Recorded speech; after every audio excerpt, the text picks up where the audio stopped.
여러분 안녕하십니까? 오늘 밤에는 민중박물관 운동의 선구자시고 에밀레 박물관 관장이신 조자용 박사님을 모셨습니다.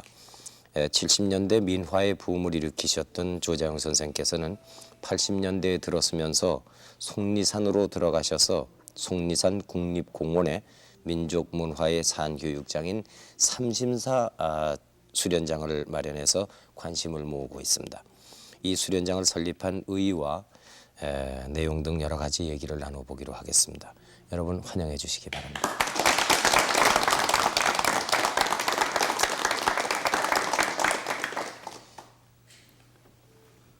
이 멀리서 이렇게 나와주셔서 고맙습니다.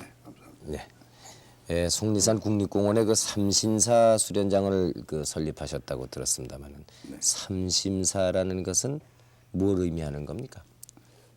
이게 삼신입니까?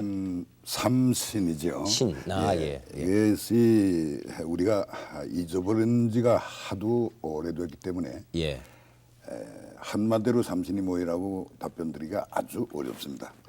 제가 용기를 내서 우리 그 수련장의 환경의 그 중심을 그 삼신사 사당으로 삼고 또 그 정신적 구심점 역시 삼신 신앙과 삼신 사상에 두고 있습니다. 이 삼신 하게 되면은 아무 글자도 모르는 우리 어머니들이 수천 년 동안 아기를 낳겠다고 삼신 할머니한테 빌었다는 삼신, 틀림없이 발음으로 해서 삼신입니다. 그러나 그 할머니들은 그 무슨 삼자인지 무슨 신자인지도 모르지 않겠습니까? 하나 사실은 그 글자도 모르고 이제까지 지켜왔다는 그 삼신 할머니라는 표현이 우리 문화사상 상당히 중요하다고 저는 생각을 합니다. 나머지 삼신은 말장다 이것이 학설이기 때문에 시대에 따라서 좀 변해오기도 하고 유교에서 말하는 삼신도 있고 도교에서 말하는 삼신도 있고 불교에서 말하는 삼신도 있고 또 힌두교에서 말하는 삼신도 있고요. 그러나 우리가 여기에서 지금 생각하는 것은 우리 문화의 모태인 바로 신교라고 우리는 불러왔는데 외래종교가 들어온 바람에 희미해졌죠. 그 우리 어머니 종교인 그 신교에서 생긴 신관, 삼신관, 삼신 하나님입니다. 그러니까 하나님 사상을 중심으로 지금 하고 있는 거죠. 어떻게 쓰는 무슨 자를 씁니까? 대개는 우리 한자를 쓰면서는 석삼자 귀신신자를 씁니다. 신이 셋이다 이런 얘기입니까? 그렇죠. 이제 셋임에서 하나고 하나면서 셋이다. 이렇게 묘한 그것이 이제 학설에도 그 삼합귀일이라 해서 그 뭐 철학적인 표현을 합니다만은 이게 또 신학적으로는 우리가 대개 생각할 때는 천신이 제일 높은 건 줄 알고 또 그다음에 지신이 다음이고 그다음에 인신이다. 천신, 지신, 삼신.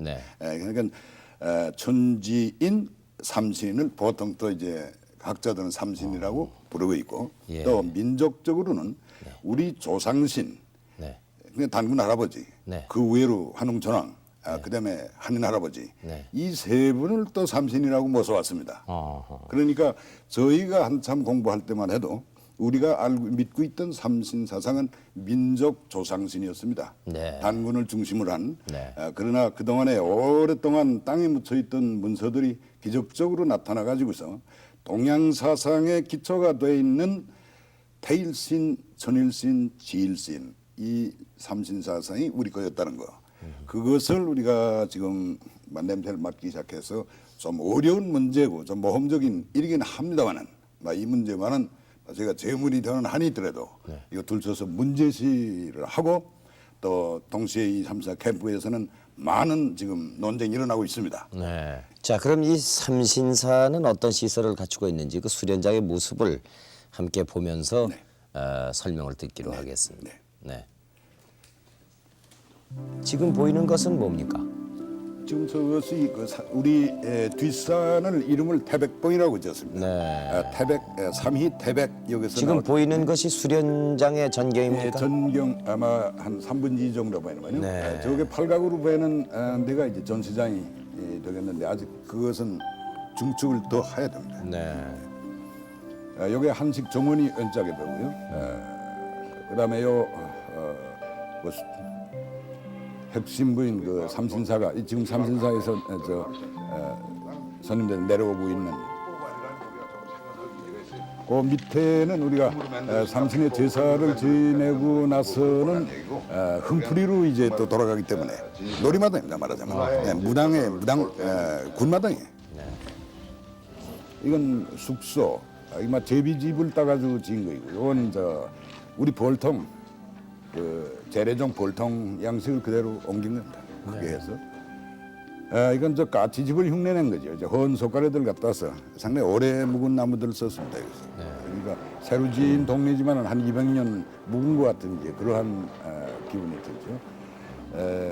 여기는 지금 떡집이라고 지금 불리우는 숙소인데 그 떡집 앞에서 지금 떡을 치고 있고 있는데 여기에서는 수련생들이 대개 한 3식은 하고 가게 되는데 막상 수련생들 자신들이 그 시설을 빌려가지고서 직영을 합니다. 네. 말하자면 가능한 자치제도를 만들었죠. 떡도 쳐보지 못한 학생들이 와가지고 자기가 떡집 주인 노릇을 할 수 있게끔 시설과 또 동네 아주머니들 또 박물관의 협조 이 일체가 돼가지고서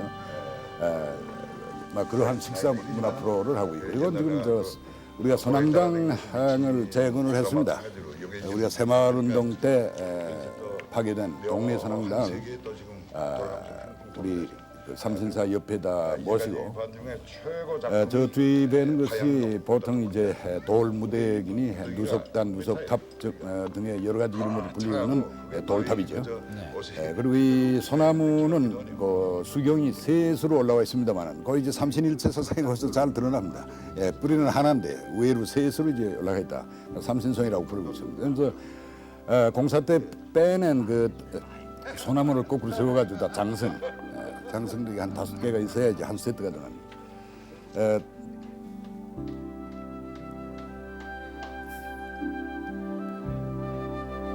이게 바로 놀이마당입니다. 가운데 거창한 한 40자 되는 거창한 우산같이 생긴 집이 있는데 저것만 느티나무 대신에 저희가 만들었죠. 그러니까 동네 어귀에서 그 느티나무 왜 독이 이렇게 많습니까? 독은 이제 여기 박물관 마을을 저희가 계획을 하고 있는데 앞으로 그 장독 박물관이라는 게 하나 따로 지금 계획이 되어 있습니다. 그래서 현재 그렇게 자료를 한 350점 지금 모아가지고 계속 그래서 한 1000점이 되게 되면은 그 옹기 박물관 하나가 또 있어요. 또 이제 그 코너를 마찬가지 전시장 같이 이제 만들어서 저건 장독대를 저기다 설치해 놨습니다. 그러니까 앞으로는 얼마간 가서 저 장독대도 박물관에 와야 구경할 수 있다 하는 때가 올 거예요. 그래서 그 장독대 가운데 가서 소위 그 종화수 모시는 거 하얀 물사발 있지 않습니까? 그 밑에는 이제 옵주가리다 부르단지다 하는 소위 그 덧집을 이제 주저리를 만들어 덮어 씌우고 그것을 너무 그렇게 토속적인 거하고만 무시하지 말고 우리가 좀 더 깊이 그것을 살펴봐야 되지 않겠냐 하는 뜻으로서 그 코너를 다 이제 그러한 식으로 장식을 하고 여기는 지금 앞으로 완성돼야 될 그 삼신사 박물관 전시장의 1층만이 끝났습니다. 그리고 임시로 저렇게 보완 장치를 해놔서 보기가 싫습니다만 이건 대개 우리가 민교를 중심으로 모든 종교를 본인교 중심으로 가지 않고 민교 중심으로 저희가 이걸 정리를 하고 있습니다. 그러니까 이 도교의 도관도 여가 모서져 있고 또 불교 안에 있는 삼성각을 중심으로서 저희는 민불교를 생각하고 있습니다. 그리고 선앙당이 서울서 흘러간 복계당이라는 선앙당이 또 다시 재건되고 또 그다음에 무당들이 모시는 신당도 또 한 코너를 정리하고 있습니다. 이것은 이제 우리가 한 100명까지 수용하게끔 시설이 되어 있는데 소강당 겸 교재용 전시장입니다. 그러니까 맨 만점을 한꺼번에 봐도 그저 잠깐 카드나 읽어보면서 가가지고서는 많이 본 것 같아 나올 때는 뭘 봤냐 이렇게 되죠. 그래서 이렇게 그 강의하고 꼭 맞는 자료를 저기다 전시해 가지고서 저게 지금 나오는 건 삼신입니다. 삼신이 아니고 매산자 산신령님의 탱화. 이건 우리가 국보시 되어야 될 그러한 문화재라고 생각하고 그다 오랫동안 저희가 집중적으로 이제 모서한 그림들입니다. 이건 이제 순두부를 만드는 지금 과정입니다. 이 두부집 역시 두부 만드는 과정을 구경도 못한 캠퍼들이 와가지고서 우리 시설과 또 동네 아주머니들의 협조를 받아가지고 자기네 두부를 만들어 먹습니다. 한 마를 하든 두 마를 하든 자기네가 마음대로 튀김할 수 있게. 그래서 이제 이 현장에서 두부를 저걸 이제 판두부 만들라고 누르기 직전이다, 그렇지? 그래서 아주 재미있는 이게 한 1시간 반쯤 하는데요. 저걸 자기 손으로 해서 그 돼가는 과정에 있어서 이제 조금씩 맛도 보아가면서 그 저녁 식사를 하고 또 나머지는 잘 뒀다가 아침에 또 이제 비지찌개도 해먹고 뭐 하는 식으로 그 식사 프로를 오랫동안 제가 연구도 하고 많이 실패도 해왔습니다만 현지 시스템 잘 되고 요건 저 소위 소뚜껑구이라고 그래가지고서 일본 사람들이 와서 맛이 있다고 이게 뭐이라고 그래서 그 이름이 없었지. 내가 가마야키라고 그랬더니 그 사람들이 가마야키라고 적어가지고서 골동각에 있는 소뚜껑 다 사갔다고 그래요. 그러면 상당히 지금 아마 인기가 있는 모양입니다. 그러면 이제 저기다 삼겹살을 구워 먹으면서 나머지 이제 다 끝나면 그 식탁에 있는 건 모조리 다 설거지를 해서 거기다 집어넣어가지고 이렇게 볶음을 해서 먹습니다. 이게 단 한 숟갈 남기지 않고 다 먹어요.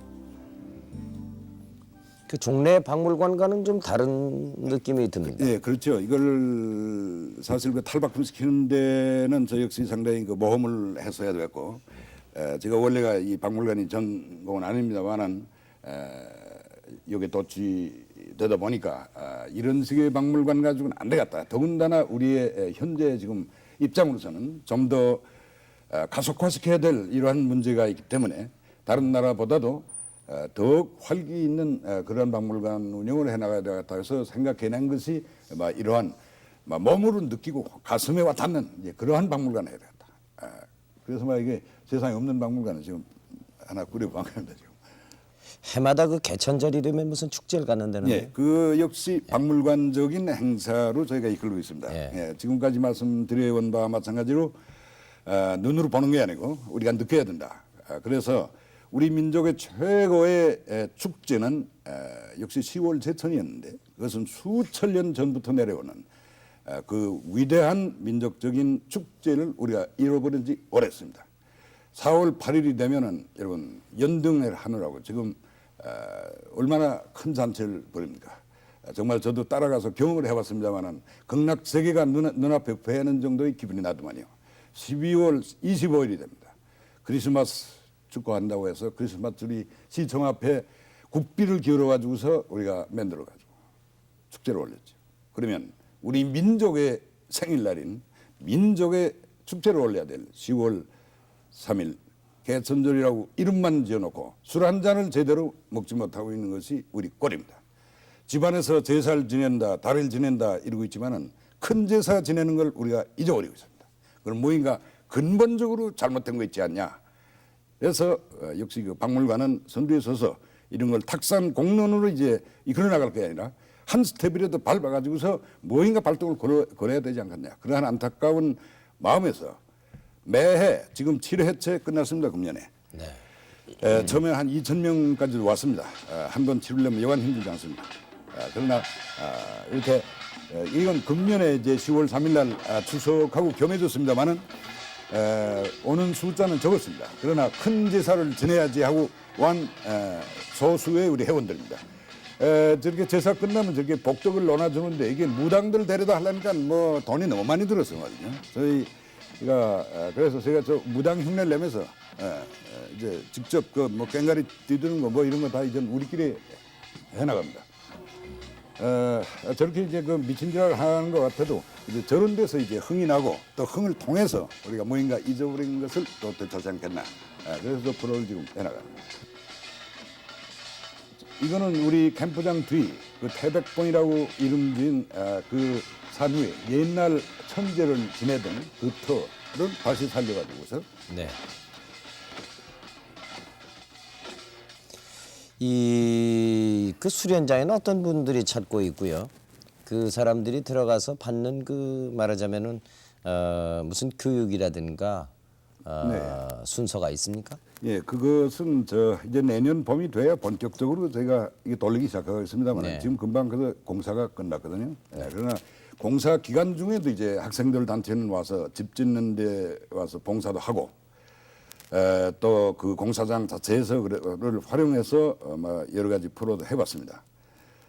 지금 누구는 오고 누구는 못 오고 뭐 그러한 기준은 없습니다. 네. 우리 완전히 자유를 보장을 하고 오시는 분들의 의사에 따라서 박물관이 무엇을 뒷받침해 드릴 수 있는가, 그것이 근본 정신이고, 다만 하루나마 우리가 자기 민족 문화의 모태에 관한 관심을 좀 가질 수 있게끔 모든 프로그램은 그러한 방향으로 짜고 있습니다. 지금 유치원 학생단체도 완 적이 있고 국민학교 학생단체도 해봤습니다. 또 종교적으로는 기독교 단체도 해봤고 불교 단체도 해봤습니다. 때로는 무당들 그룹도 또 안아봤습니다. 때로는 애국 사람들도 해봤습니다. 그러니까 이 삼신사 수련장이 생겨가지고 이 공사가 끝나가지고 생긴 게 아니라 이러한 프로그램 자체는 10년 전부터 제가 해왔습니다. 근데 서울서 굿하다가 아주 경관들한테 혼이 나고서부터 이게 아무래도 도망가야 되겠다 생각이 돼서 이제 온 거죠. 네. 이 서울서 그 에밀레 박물관을 운영하시지 않았습니까? 네. 근데 이 에밀레 박물관을 속리산으로 박물관까지 다 옮겨야 했던 이유가 있습니까?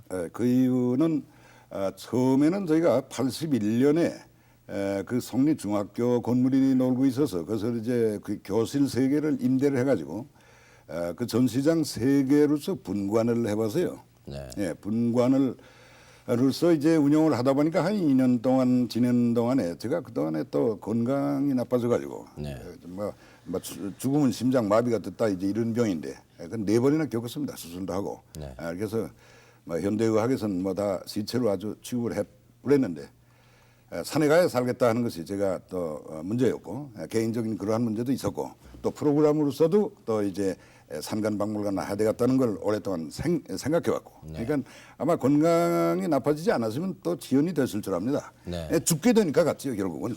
죽게 되니까 다행히도 그래도 호라인을 그동안에 사랑했고 또 호라인 살아보니까 산신령님을 진심으로 내가 모셔왔고 그러면 단 한 가지 희망은 산에 가서 그래도 신령님한테 조르면 살려주지 않겠나 이렇게 생각을 했습니다. 솔직하니.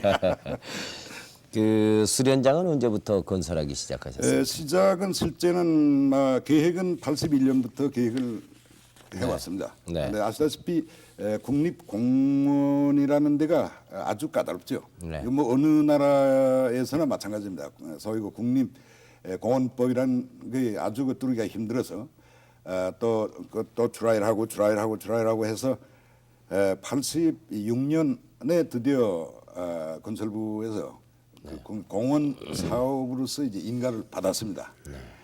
그때가 사실 제일 제가 즐거웠습니다.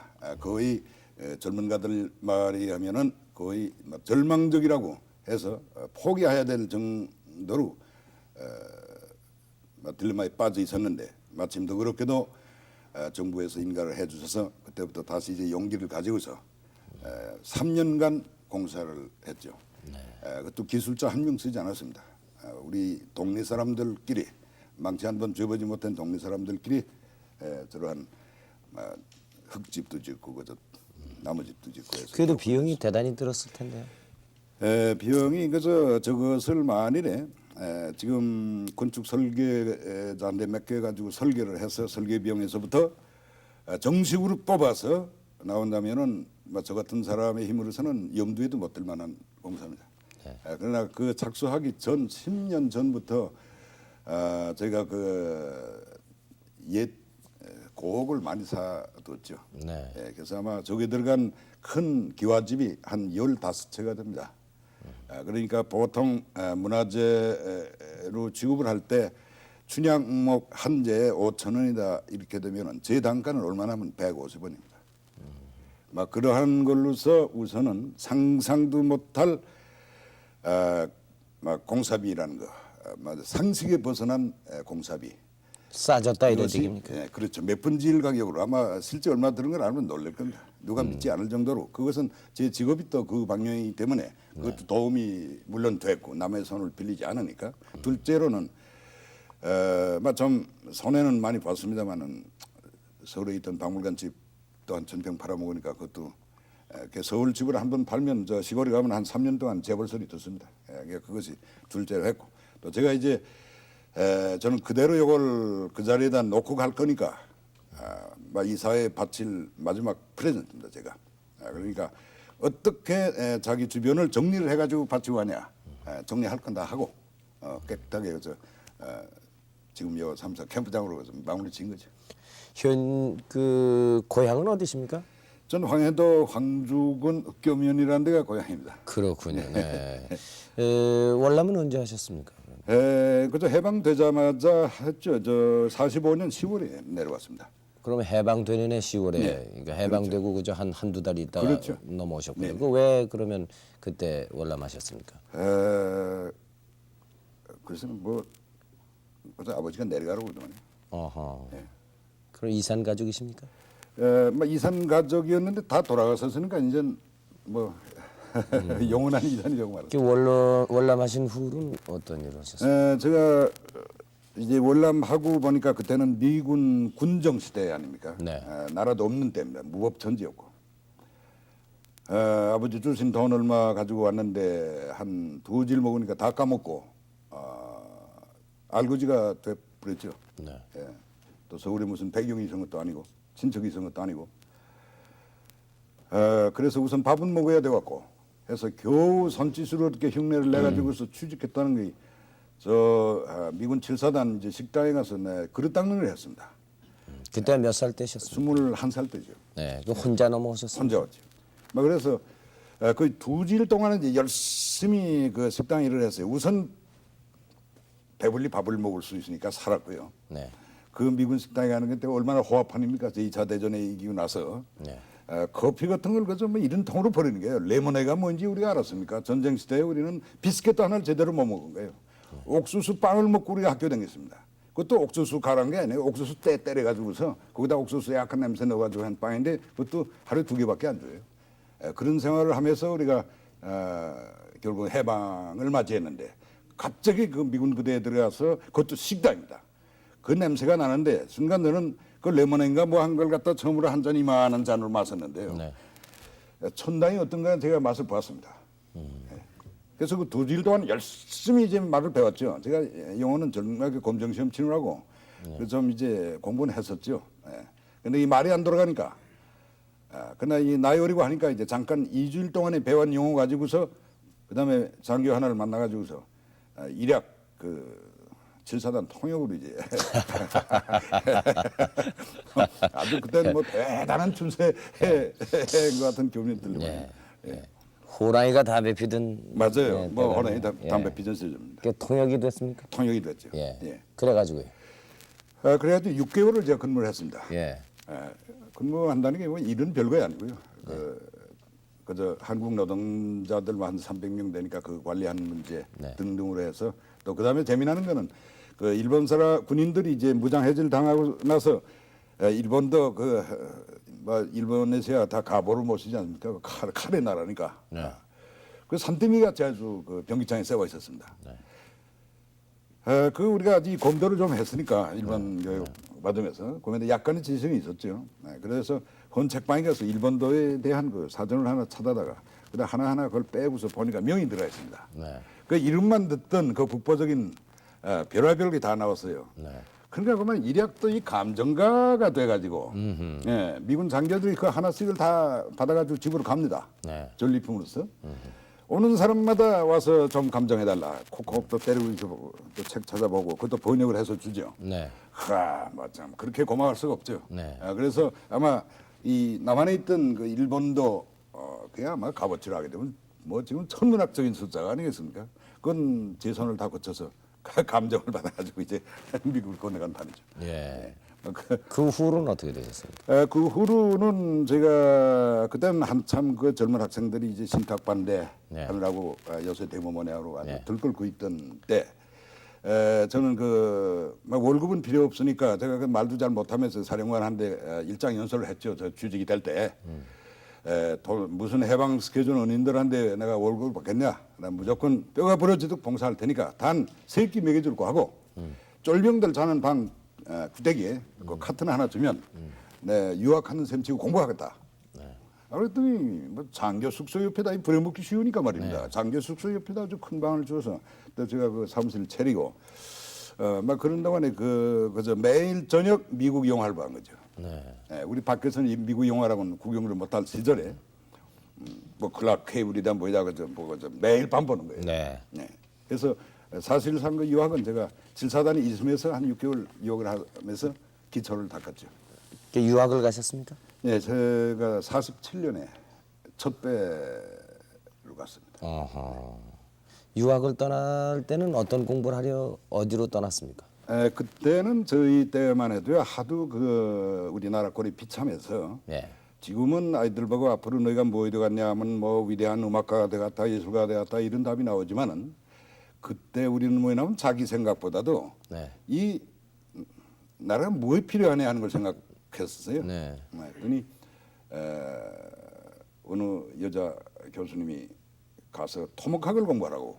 어허. 그게 우리나라에 이제 도로도 필요하고. 예. 필요하고 다리도 필요하고 뭐 이러니까 토목을 내라. 그래서 그분의 뜻을 이제 따라서 제가 토목과를 들어갔습니다. 네. 어느 대학에 들어갔습니까? 제가 학교 3개인데 처음에 가서는 조국대학 웨슬리안 대학이라고 남쪽에 있는 인심 좋은 적은 학교입니다. 네. 한 500명밖에 안 되는 적은 학교인데 아주 지금도 잊어버리지 못한 건 그 조국대학 시절의 학생 생활이에요. 네. 고생도 물론 많이 했지만은 제일 정답게 학생 시절을 지냈고 다음에 이제 그 남부의 이제 그 밴더빌트 대학교라고 그 공과 대학으로 이제 또 전학을 했죠. 네. 예. 역시 거기서도 토목과를 했습니다. 예. 유학 시절 지금도 잊혀지지 않는 무슨 그런 일화가 없으십니까? 뭐 그저 고생이라는 겁니다. 인상에 남아 있는 건 고생밖에 없습니다. 우리가 그때 당시에 가서 참 어려운 시절에 이게 우리나라에서는 이제 고학생이라는 얘기를 쓰지 않습니까? 거기서는 고학생이라고 부르진 않아요. 점잖게 자조학생. 네. 자기가 자기 스스로도 없는 학생이다 해서 듣기 좋게 이제 읽어줘서 다른 학생들 잘 때 새벽에 일어나서 식당에서 테이블 세팅하게 되면 한 끼를 거저 먹어요. 네. 또 점심 때 다들 점심 먹고 놀 때 우리 가서 그릇 닦아주게 되면 또 점심 한 그릇 얻어 먹습니다. 네. 그런 식으로 하다 보면 새벽에 눈이 하였을 때 첫 발자국과 자기 발자국고 발을 코피가 떨어져. 막 그런 생활을 하면서 우리가 공부를 해왔죠. 그때 그렇게 어렵게 해서 하버드 대학에서도 역시 그 저 토목 설계를 뭐 하셨다고 그러는데. 하버드에서는 조금 더 이제 대학원에서는 좁아지니까 네. 토목이라는 분야가 상당히 굉장히 넓거든요. 넓죠. 네. 이제 대학에 저보고 이제 건축가 나온 줄들 알지만은 원래가 건축가가 아닙니다. 네. 그 토목과의 이제 소위 그 건축 구조학, 네. 건축 구조학 전공이 이제 일이 되다 보니까 예. 자연적으로 이제 보통 말하는 그 건축사들하고 일을 많이 하게 되고 이러다 보니까 여기 와서는 또 건축사 시험도 치고 해서 막 건축사도 경했죠. 네. 이렇게 들어와서는 어떤 일을 귀국하셔서? 전 들어오자마자 들어올 때는 제가 그 유엔의 그 한국 재건단이라는 게 있어가지고 네. 우선 취직이 돼서 와야 될 게 아닙니까? 네. 그래서 그 재건단 직원으로 부산에 내렸죠. 다시 이제 짐배를 타고 갔습니다. 네.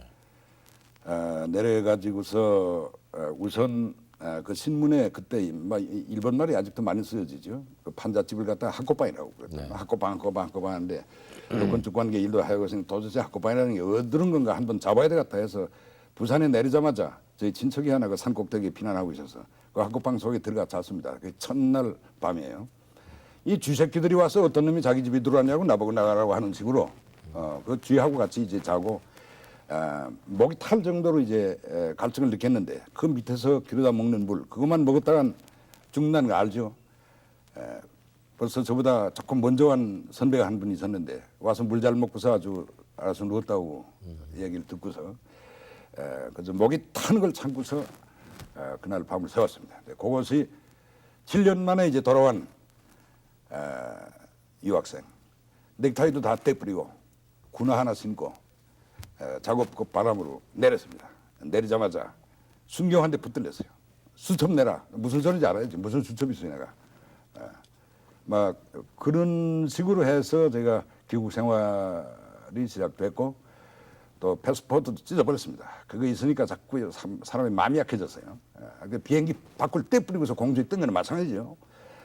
그래 가지고서 벌써 서울에 오기도 전에 대구서 제가 온다는 소식을 듣고서 그 동산병원 그 내서 벌써 부두까지 나왔어요. 그 병원이 다 망가졌는데 그 재건해야 돼 왔는데 와서 일을 좀 해달라. 그래서 제가 그때는 그래도 아까 말씀대로 유엔에 취직을 하고 있었기 때문에 부산 하야리아에서 낮에 일을 하고 밤에는 방을 하나 빌려가지고 촛불을 했어요. 그 전기가 없어서 그 촛불을 해놓고서 대구 동산병원 기숙사 설계를 했습니다. 그것이 첫 작품이죠. 그 후로는 계속해서 그러면 이 설계라든가 뭐 건축하는데 종사를 하셨습니까? 그러면 그때 당시만 해도 우리가 네 가지 직업을 가졌어요. 낮에는 설계실 또 동시에 이제 집을 지어야 되니까 공사 운영까지 제가 하고 또 밤에는 제가 또 야간 대학에 가서 강의를 2~3시간 했습니다. 네. 그때 학생들이 다 저보다 나이 많은 분도 많았어요. 요새도 가끔 찾아옵니다. 그러다 서울에서 또 일이 생겨가지고서 그 한 주일에 이틀씩 도와주느라고 야간차를 타고서 3등간 차죠. 딱딱한 3등간 차 타고서 네 가지 제업을 제가 가지고 있었습니다. 그렇게 해도 모자랐어요. 그런데 그 건축과는 전혀 어떻게 보면 관계가 없는 민화 수집에 언제부터 심취하기 시작했습니까? 결국 이것은 저는 지금 박물관을 하는 사람으로서 이 자리에 나왔습니다만은 저는 가장 평범한 한국 사람이고 조금 욕심을 부린다면 좀 정상적인 한국 사람이 되보았다. 그건 매우 어려운 일인데요. 그냥 박물관 학을 공부해가지고 박물관 한 사람이 아니고 고고학을 해서 박물관을 하게 된 것도 아니고 민속학을 해서 이런 민속을 하는 것도 아니고 전혀 거리가 먼 그러한 분야에서 몸을 바치고 오다가 누구나가 느끼는 거나 마찬가지입니다. 어떤 직업을 가지든 자기가 전공이 뭐이든 간에 역시 자기 민족의 문화는 누구나가 느끼기 마련이고 추구하기 마련이기 때문에 저는 저 입장에서 가장 자기하고 관계되는 거 그러한데 좀 이제 관심을 가지고서 또 관심을 가져야 될 거는 뭐냐면은 우리가 같이 미국에서 공부한 동료들이 지금 다 권위자들입니다. 세계적으로 알려진 권위자들이에요. 저는 여기 와서 도착하는 날부터 후퇴돼 나간다는 그 운명을 알고 있는 거 아닙니까? 지금 전쟁은 끝났고 요새하고는 다릅니다. 40년 전 얘기예요. 그러니까 그러면 무엇으로서 내가 이길 수 있냐 하는 거는 자기의 전통을 되찾아가지고 그것을 바탕으로 해서 뭔가 새로운 창작을 하게 되면 미국에서 오른다고 하는 사람들 하지도 못할 걸 상상도 못할 걸 내가 여기서 만들어내지 않겠냐 하는 그 하나의 희망을 제가 가졌기 때문에 처음에 그 건축과 관계되는 기와장 경주에 가서 엿장수들한테 기와장 깨진 거 그걸 모르는 게 공부하기 시작했죠. 통일신라다. 10장이 100장이 되고 100장이 그래도 담배값이나 주고 살 테니까 또 1000장이 되고 1000장이 5000장이 되고 하는 식으로 이제 그게 올라갔습니다. 그래가지고 몇 해 지나니까 화환하게 되지 않습니까? 지금 문화재를 자기 주머니에 차고 구들하는데 놓고 보면서 느낀 거니까 대개 문양을 중심으로 보죠. 연꽃, 연화문 중심으로 해서 거의 90% 이상이 불교 문화의 찌끄레기라는 겁니다. 이것에서 좀 비애를 느끼기 시작했어요. 그 불국이라고 불리우는 그 경주 서랍을 안에서 자기 손으로 피땀 흘려서 모은 돈 가지고 그 교화차를 사가지고 자기 자신이 결론 낼 때 한국의 문화 다 불교 문화의 영향이다. 이 답이 나오는 겁니다. 그러가 동시에 서러워졌어요. 그러면 이게 뭐냐? 우리는 이게 양부모 문화에서 살고 있는 게 아니냐? 양부모 문화에서. 그럼 내 생부모 문화는 어떻게 됐냐? 생부모를 찾게 된 거죠. 그러다 보니까 거기서 주목을 끌은 것이 도깨비교예요. 그래서 제 별명이 도깨비 소리도 많이 들었습니다만은 도깨비 불교하고 관계없는 우리 도깨비 그것이 절간의 주인 노릇하고 있고 그 안에 깔린 수천 개의 불교적인 기와는 말짱 그 부하 노릇을 하고 있다. 주인은 어디까지나 도깨비로구나. 그런 다시 생각을 하게 된대요. 건축을 하다 보니까 결국은 불교 사찰을 돌아볼 수밖에 없죠. 10년 남아 사찰 건축만 돌아봤습니다. 차차 이제 철이 들면서부터 우리나라 절간 이름을 부를 때 무슨 산 무슨 사, 토암산 불국사, 봉황산 부석사 뭐 하는 식으로 부르면 어디까지나 안방 주인은 산이고 불교 사찰 건축을 아무리 크게 짓는다고 해도 사랑방이 지나지 않는다.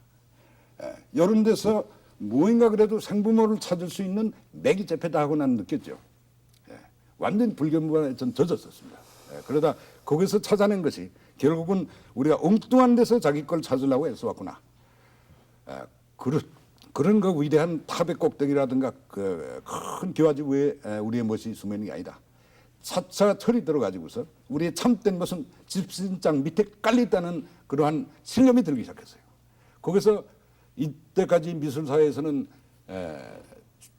연구 대상도 안 된 거, 천대받은 거 이런 것을 찾기 시작했습니다.